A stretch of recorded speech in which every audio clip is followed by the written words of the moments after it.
Muhammad, umat Islam itu terpecah menjadi 73 golongan. Yang 72 golongan gak bisa langsung masuk surga secara akidah. Yang 72 golongan dipastikan masuk ke neraka terlebih dahulu, kecuali satu golongan. Siapa itu? Kata Nabi Muhammad SAW, wahiyya al-jamaah. Golongan itu adalah golongan al-jamaah. Siapa itu al-jamaah? Ditafsirkan dengan hadis Nabi yang lain sahih. Rawahul Imam Ibnu Majah an Anas bin Malik yaqul, dari sahabat Anas bin Malik radhiyallahu taala anhu, beliau berkata, sami'tu, saya mendengar Rasulullah sallallahu alaihi wasallam yaqul, Nabi Muhammad sallallahu alaihi wasallam bersabda, inna ummati la tajtami'u ala dhalalatin. Umatku apabila mereka bersepakat, tidak mungkin bersepakat di atas kesesatan. Ini yang kita pegang, dawuhnya kanjeng Nabi Muhammad sallallahu alaihi wasallam. Kok Abu Bakar sudah berfatwa, fatwa dari Sayyidina Abu Bakar itu diikuti oleh Sayyidina Umar, diikuti oleh Sayyidina Utsman, diikuti oleh Sayyidina Ali, sepakat tidak mungkin fatwa itu sesat. Abu Bakar wafat, dilanjutkan oleh Sayyidina Umar. Sayyidina Umar membuat fatwa, fatwa ini kemudian disetujui, diikuti oleh Sayyidina Utsman, Sayyidina Ali dan sahabat yang lainnya, maka fatwa tersebut tidak mungkin sesat. Utsman juga begitu, Ali juga begitu. Lanjut sampai kepada para ulama radhiyallahu ta'ala anhum, ketika mereka sudah mengatakan kami bersepakat, dijamin oleh Nabi Muhammad tidak mungkin sesat. Bisa diulang, ketika para ulama sudah bersepakat, sudah ijma, maka fatwa yang mereka sepakati, maka keputusan yang beliau ambil dijamin oleh Nabi Muhammad SAW tidak mungkin berada pada jalan kesesatan, nggak mungkin. Kenapa? Karena kalau salah pasti ditegur oleh yang lain, pasti. Wong kita tarawih 20 rakaat itu ikut Sayyidina Umar. Dan ketika Sayyidina Umar menjadi khalifah, Sayyidina Utsman masih hidup atau sudah wafat? Masih hidup. Ketika Sayyidina Umar jadi khalifah, Sayyidina Ali, mantunya kanjeng Nabi, yang dikatakan oleh kanjeng Nabi, ana madinatul ilmi wa aliyu babuha. Sayyidina Ali masih hidup atau sudah meninggal dunia? Masih hidup. Istrinya kanjeng Nabi yang meriwayatkan hadis terbanyak, Siti Aisyah, masih hidup atau sudah wafat? Masih hidup. Itu ulama-ulama di kalangan para sahabat. Sayyidina Umar, kami sepakat derek dengan apa yang jenengan perintahkan. Kalau tarawih 20 sesat, sing ngesatke ora usah wong seluruh.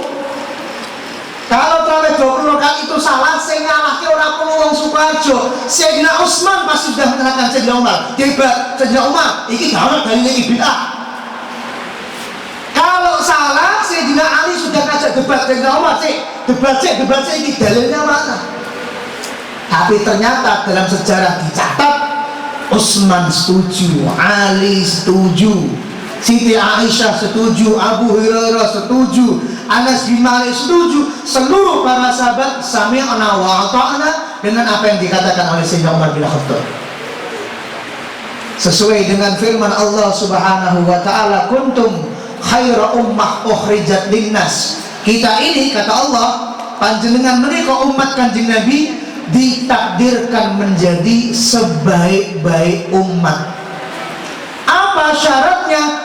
Ta'muruna bil ma'ruf, pasti saling mengingatkan, saling memerintahkan, saling mengajak kepada kebaikan. Itu tidak umat kanjeng Nabi Muhammad. Kalau ada pengajian, saling mengingatkan, ayo besok datang ke Ahad lagi, tidak umat kanjeng Nabi. Kalau ada sesuatu yang benar, ayo kita dukung, tidak umat kanjeng Nabi.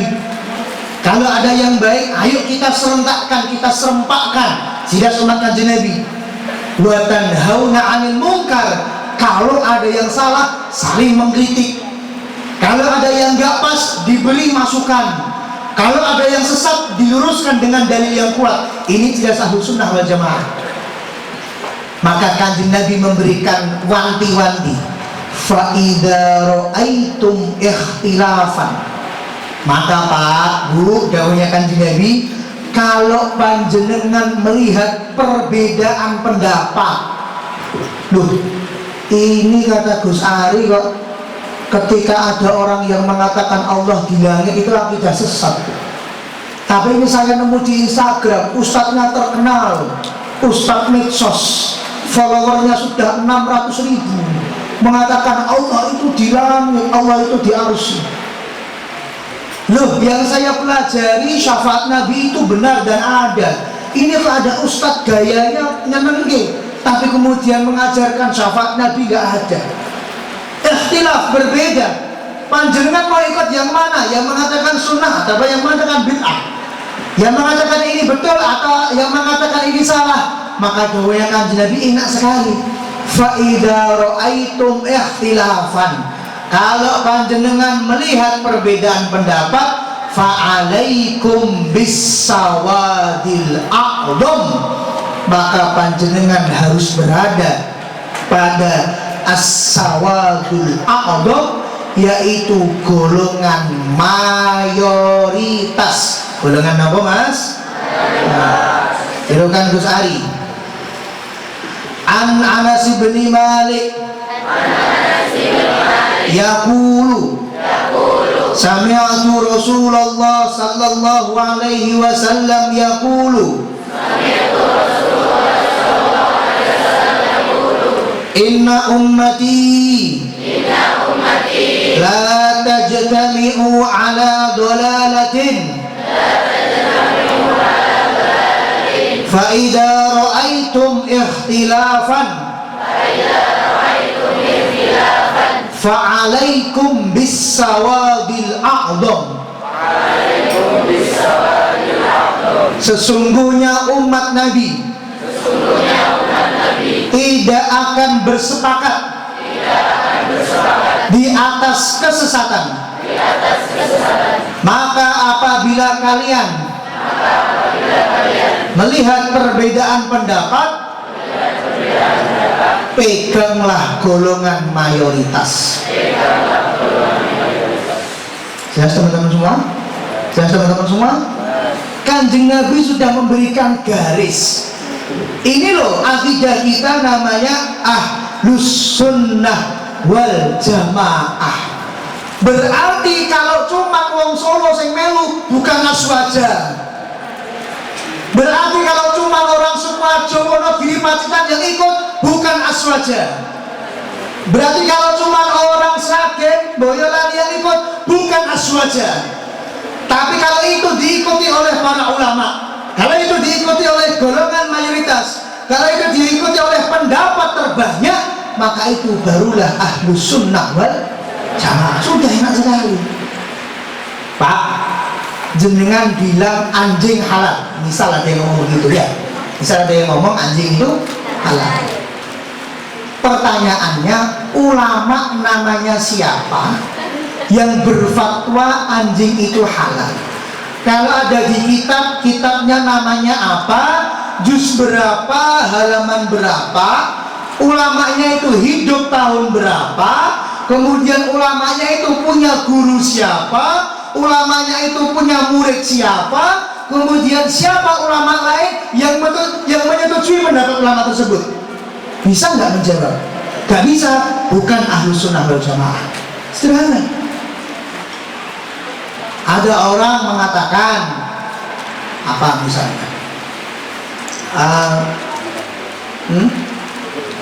Apa misalnya? Cium tangan kiai, cium tangan habib syirik. Misalnya ini. Sayang, Pak, cium tangan itu sudah terjadi sejak zaman Nabi Muhammad SAW. Kalau memang itu syirik, tolong sebutkan satu nama ulama yang mengatakan itu merupakan perbuatan yang syirik. Ulamanya namanya siapa, kitabnya namanya apa, jilid berapa, halaman berapa, kita buka. Jadi Bapak Ibu semua, jangan tertipu dengan orang-orang sing gaya. Saya pernah datang di sebuah pengajian di Solo Baru. Ustadznya ini LC, mudir menika kepala pondok salah satu pesantren di daerah Kartasura, satu ma'had di daerah Kartasura. Kemudian beliau LCMA S2 dari Timur Tengah. Beliau ceramah, saudara-saudara, bahwa sekarang ini kan momennya momen Desember. Nanti tanggal 25 ada saudara-saudara Nasrani kita yang akan memperingati hari kelahiran Yesus Kristus, yaitu namanya hari Natal. Maka kita nggak boleh ikut karena itu adalah hari rayanya mereka. Sampai sini betul, kita sepakat. Sing bablasan ini sing menunjukkan dia kan dua ilmu salah. Kenapa? Karena dia mengatakan kalau Nasrani salah gara-gara memperingati hari kelahiran Yesus Kristus, umat Islam ini juga banyak yang salah karena memperingati hari kelahiran Nabi Muhammad, namanya adalah hari Maulid. Hari Maulid ini Pak, Maulid dan itu tidak pernah terjadi di zaman ulama salaf, kata dia. Statement yang pertama, Maulid dan itu tidak pernah terjadi pada zaman ulama salaf. Oke, saya ulangi. Statement yang pertama, kalimat yang pertama, Ustadz ini mengatakan, Bapak Ibu, Maulid dan itu tidak pernah dilakukan oleh ulama salaf. Kemudian statement yang kedua, Maulid dan itu dilarang oleh ulama salaf. Pertanyaan saya, berarti kalau itu memang betul dilarang, berarti pas zaman ulama salaf enten mboten Bang? Ayo. Kalau itu dilarang, berarti pas zaman itu sempat ada nggak berarti? Sempat ada nggak berarti? Sempat ada, akhirnya kemudian dilarang. Kalau kita percaya sama dia, maka ketika itu saya ngacung. Ceramah 1 jam, baru 45 menit saya ngacung. Ustaz, Masya Allah, antum itu gelarnya Masya Allah mantap. LCMA, saya yakin ilmu antum itu dahsyat. Ya begitu kan?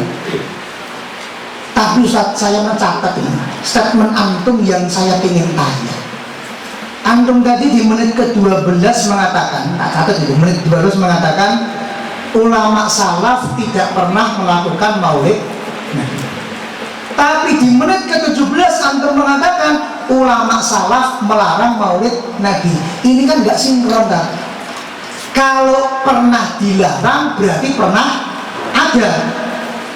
Yang benar yang mana Ustaz? Pernah ada kemudian dilarang atau memang nggak ada? Antum kalau ngomong colong tak yang fokus, jangan gerambian. Tolong kalau antum yang ngomong diulangi, yang betul yang mana?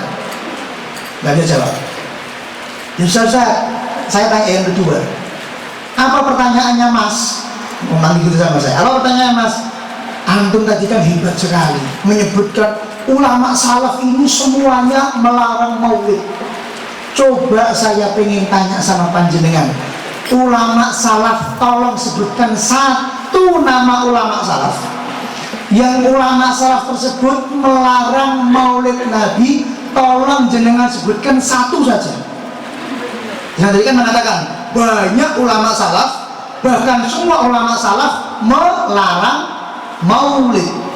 Maka tolong Ustaz sebutkan satu saja ulama salaf yang melarang maulid, nama ulamanya siapa, lahirnya tahun berapa, kalau itu ada di kitab, kitabnya apa, juz berapa, halaman berapa, mau saya cari tak? Antum tadi ceramahnya bagus sekali, saya cocok sama kalau antum.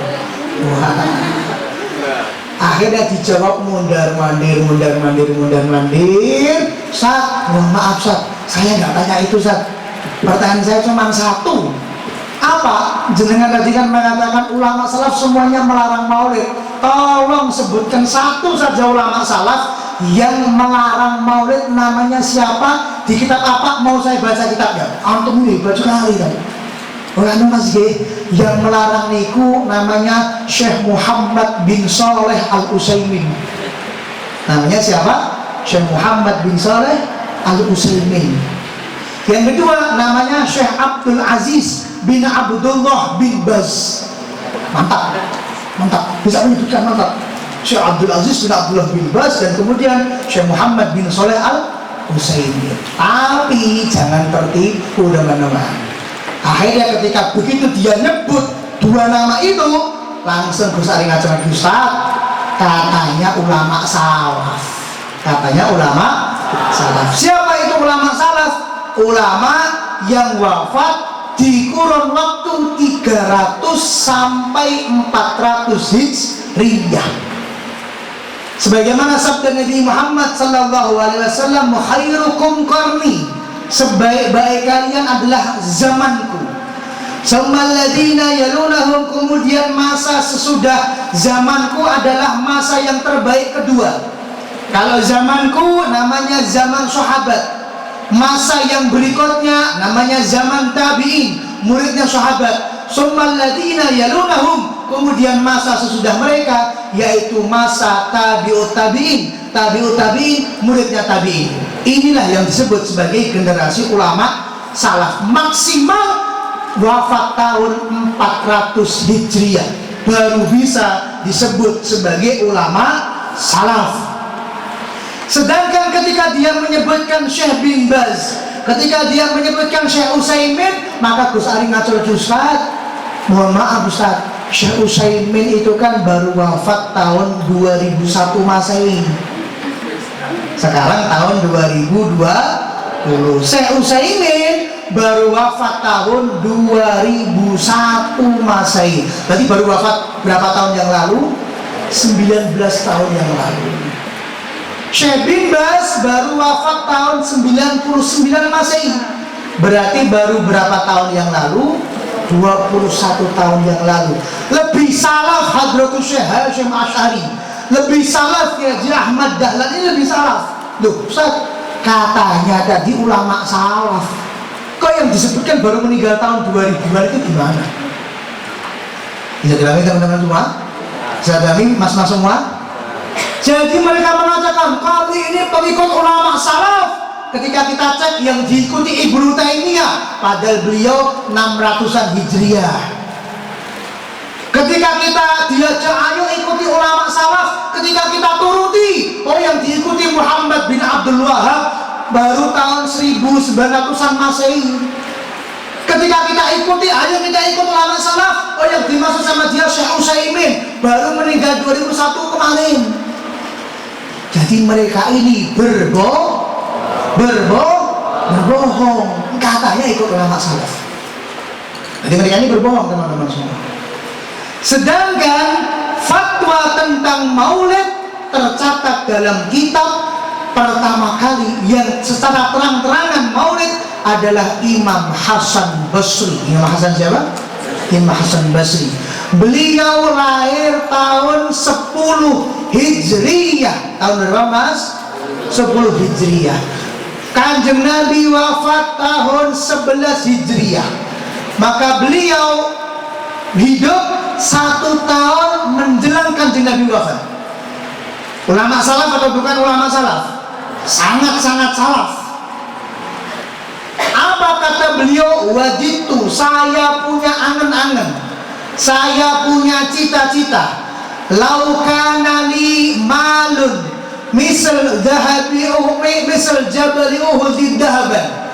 Kalau seumpama saya punya harta, yang harta tersebut sebesar bukit gunung Uhud, berupa apa?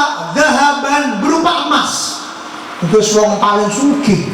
Siapa yang bisa mengukur beratnya gunung Uhud? Jadi kalau beliau punya cita-cita, umpama saya punya harta sebesar bukit gunung Uhud, rupanya emas kabeh, kata beliau, la anfaqtuhu ala qiraati maulidir rasuli sallallahu alaihi wasallam, maka semua harta saya tersebut akan saya gunakan, akan saya infakkan, akan saya buat untuk penyelenggaraan acara pembacaan Maulid Rasul Muhammad sallallahu alaihi wasallam. Yang kita ikuti ulama mayoritas. Sekarang ini Wahabi geger. Katanya Allah di langit. Katanya Allah di langit. Oke, misal ada orang yang mengatakan Allah di langit. Orang yang lain mengatakan Allah di arsy. Orang yang lain mengatakan Allah di surga. Dengan segala macam otak yang mereka miliki, dengan segala macam pikiran yang mereka miliki, mereka alasan, loh Gus, langit itu kan tempat yang paling tinggi, jadi Allah itu kan di tempat yang paling tinggi katanya. Loh Gus, arsy itu kan makhluknya Allah yang paling besar, berarti Allah itu berada pada arsy katanya. Loh Gus, tempat terindah itu kan surga, maka berarti Allah berada di dalam surga. Anda bisa lihat jadi caranya jawab. Teman-teman, kalau ada orang yang mengatakan begitu, ada orang yang di medsos tulis begitu, saudara-saudara Allah itu di arsy lu, saudara-saudara Allah itu di surga lu, saudara-saudara Allah itu di langit lu. Pertanyaan yang pertama, tanya kepada dia, Pak, Mas, Mbak, kalau Allah itu di surga, surga itu yang menciptakan siapa? Surga yang menciptakan siapa, Mas? Allah. Surga yang menciptakan siapa, Mbak? Allah. Sebelum Allah menciptakan surga, terus Allah tembunggi. Jelas saya jawab? Jelas saya jawab? Ada orang mengatakan Allah itu di surga. Sepele saja, pertanyaan nomor 1. Surga itu yang menciptakan siapa? Allah. Nah, sebelum Allah berkehendak untuk menciptakan surga, Allah ketika itu di mana? Allah di langit. Sama pertanyaannya, Mas. Langit itu yang menciptakan siapa? Siapa yang menciptakan langit, Mbak? Allah itu adalah zat yang menciptakan langit. Berarti langit itu merupakan benda yang baru, bukan benda yang dahulu. Kenapa? Karena adanya sejak diciptakan Allah. Sebelum Allah menciptakan langit, terus Allah ada di mana? Allah ada di arsy. Sama pertanyaannya. Arsy yang menciptakan siapa, Mbak? Allah. Sebelum Allah menciptakan arsy, terus Allah ada di mana? Jelas saya jawab? Jelas saya jawab? Jelas. Yang kedua, Mas Dafa. Mas Dafa sekarang ada di mana? Di ruangan apa namanya? Ruangan apa ini namanya? Calon masjid ya? Mas Dafa berada pada ruangan calon masjid. Mas Dafa duduk di tempat yang namanya masjid. Pertanyaan Ghazali kepada Mas Dafa, berarti Dafanya sama masjidnya besar siapa? Mas ngomong besar Dafa, walaupun memang besar tapi kan tetap bisa masjidnya. Buktinya apa? Buktinya Dafa bisa masuk, duduk, bersemayam di masjid. Ya, teman-teman semua? Yes. Teman-teman nanti balik ke gedung timur, masuk ke kamar. Berarti tubuh kalian dengan kamar besar siapa? Besar kamar dong. Buktinya kita bisa cukup masuk ke kamar. Mas Arif masuk ke mobil, pintu 2. Bagus kan mobilnya kan? Bagus. Pick up.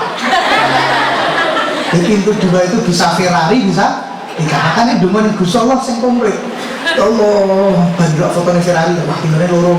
Ya Allah, saya minta mobil pintu 2 ya Allah. Sepuluh pengen ya Allah. Kalau dikabulkan, yo pakai pintu sing mobil, mobil sing pintune. Oh, akhirnya mobil apa? Sing siji delok ya Allah, anak Lamborghini.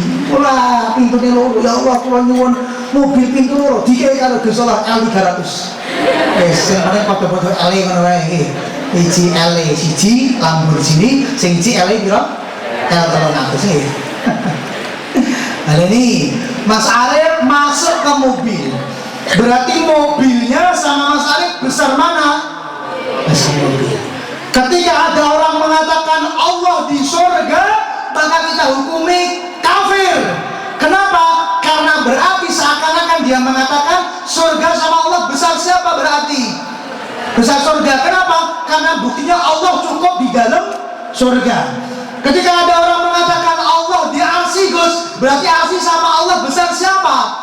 besar arsy. Masa ada arsy lebih besar daripada Allah? Masa ada makhluk lebih besar daripada Allah? Padahal ketika kita sholat, kita takbir mengatakan Allahu Akbar.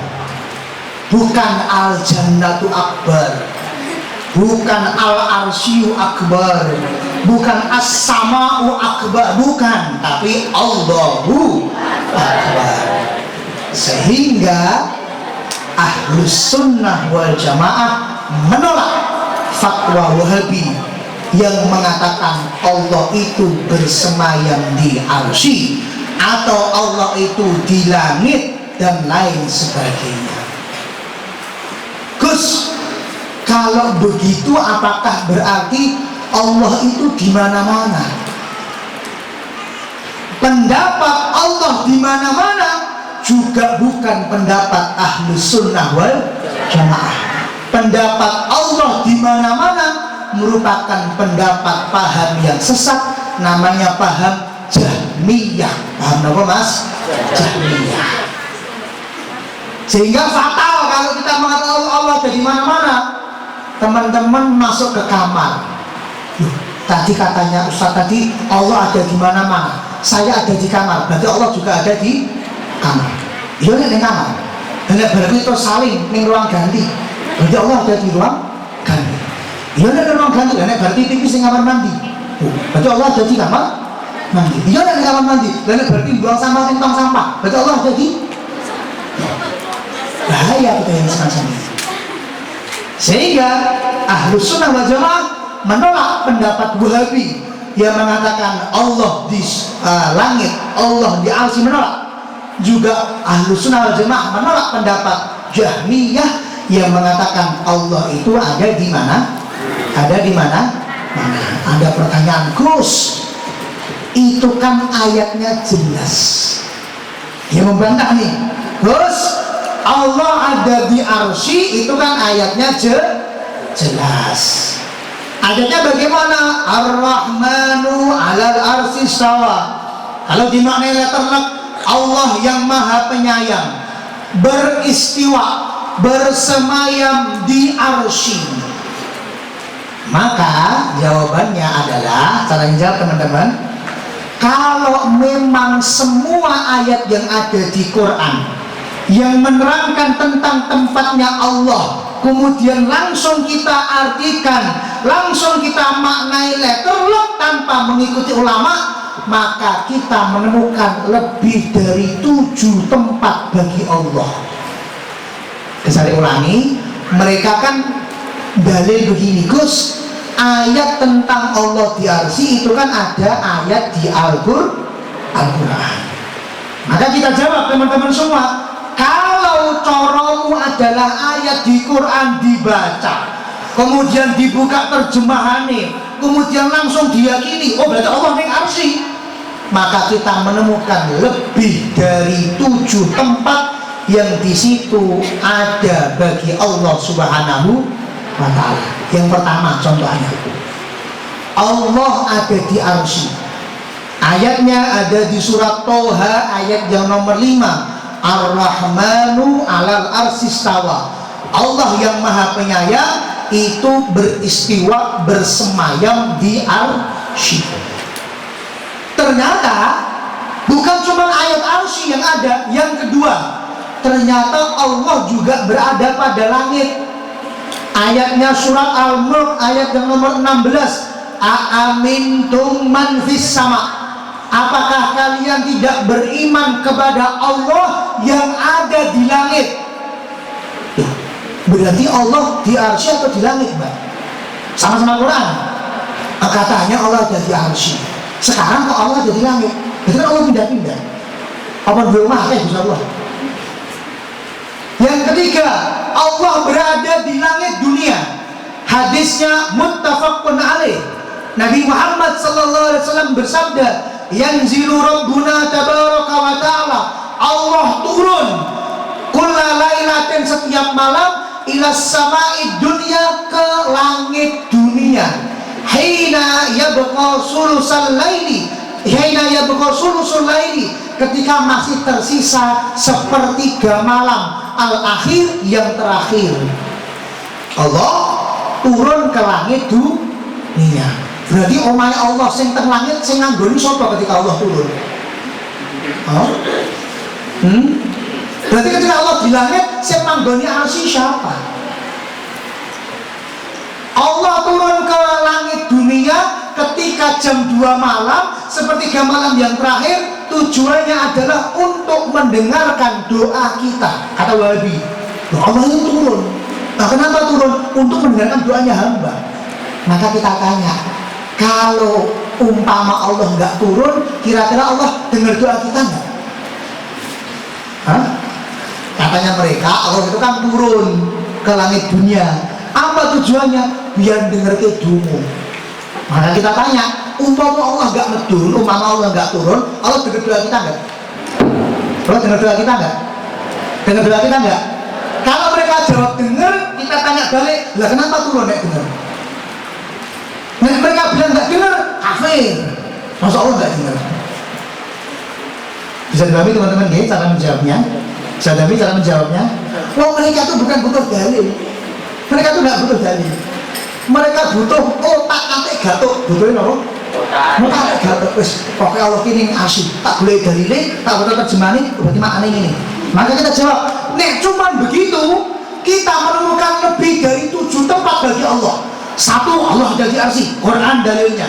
2, Allah ada di langit, Quran dalilnya. 3, Allah ada di langit dunia, muttafaqun alaih, Bukhari Muslim hadisnya. Yang keempat, Allah berada di dekat kita. Surat Qaf ayat yang nomor 16. Allah Subhanahu wa taala berfirman, "Wa nahnu aqrabu ilaihi min hablil warid." Saya, kata Allah, lebih dekat dengan manusia, bahkan lebih dekat dibandingkan urat lehernya. Allah tuh berada di samping kita. Ayat yang lain, "Wa nahnu aqrabu ilaihi minkum." Kami berada di dekat kalian semua. Yang kelima, Allah berada dimanapun kita berada. Wa huwa ma'akum ainama kuntum. Dan Dia, Allah, berada dimanapun kalian berada. Berarti kalau kita di DH, berarti Allah ikut ke DH. Berarti nanti yang rumahnya Monogiri kondur, berarti Allah melu kondur. Derek jenengan. Kenapa? Karena kata Allah, Allah berada di dekat kita. Pertanyaannya, kalau begitu, apakah ayatnya mau dimaknai literal? Kalau begitu, apakah ayatnya mau kita maknai tekstual? Yang keenam, Allah berada di atas kita. Yakhafuna rabbahum min fawqihim. Orang-orang soleh adalah orang-orang yang takut kepada Allah, yang Allah itu min fawqihim, berada di atas mereka. Allah yang dua. Hai Allah, ini dua Allah. Padahal bumi itu bulat atau datar? Bulat atau datar? Bulat. Makanya Allah kan dhuwur endi sing dhuwur niku? Dhuwur sing isor, napa dhuwur sing samping, napa dhuwur sing tengah, napa dhuwur sing dhuwur? Maka mereka membuat analisa dewe. Mereka membuat penelitian yang ngawur-ngawuran untuk membenarkan pendapat mereka, menyalahi ilmu pengetahuan yang ada dan benar. Apa itu? Yang awal mulanya dan yang benar, bumi itu bulat, karena mereka menganggap Allah itu di langit. Kita nek ndonga ngene berarti Allah itu di atas. Maka mereka buat pendapat namanya flat earth, yang berarti bumi datar. Berarti bumi datar. Kok ada orang pendapat bumi datar? Wahabi. Selesai. Pelopornya saya usah ini bumi datar. Kenapa? Karena kalau bumi itu bulat, nggak ada atas bawah. Makanya mereka meyakini Allah itu di atas. Maka kau global jadi orang payu. Jadi kau garik sak lembar, ngono ini Indonesia, ini Sumatera. Global apa ya? Karena global bid'ah. Katanya Wahabi global itu bid'ah. Yang ketujuh, Allah ada di Bukit Tursina. Ayat Al-A'raf 143. Falamma tajalla rabbuhu lil jabal. Ketika Tuhannya Nabi Musa berbicara kepada Nabi Musa, tajalla rabbuhu fil jabal. Allah menampakkan dirinya di Gunung Tursina. Jadi Allah ada di mana? Di Palestina, ada di Bukit Tursina. Berarti nanti harusnya kita jangan ke Mekah dulu, karena Mekah itu Ka'bah. Kita jangan ke Madinah dulu, karena Madinah itu ada Nabi Muhammad, tapi harusnya kita ke Bukit Tursinadul Nopo, sowan teng Gusti Allah. Ini ayatnya Quran. Kalau begini, apa mau di mana letter tekstual? Ayo coba di mana letter tekstual? Kafir semua kita. Yang kedelapan, Allah berada di Palestina. Kenapa? Karena ketika Nabi Ibrahim akan hijrah dari Babilonia, dari Irak menuju ke Palestina, Nabi Ibrahim ditanya oleh kaumnya, Nabi Ibrahim, jenengan mau kemana? Mau ke Palestina itu mau ngapain?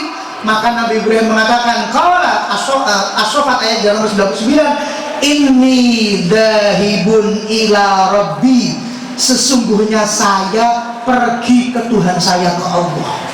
Padahal perginya ke Palestina. Berarti Nabi Ibrahim ketemu Allah di Palestina. Berarti Allah punya rumah baru, rumahnya di Palestina.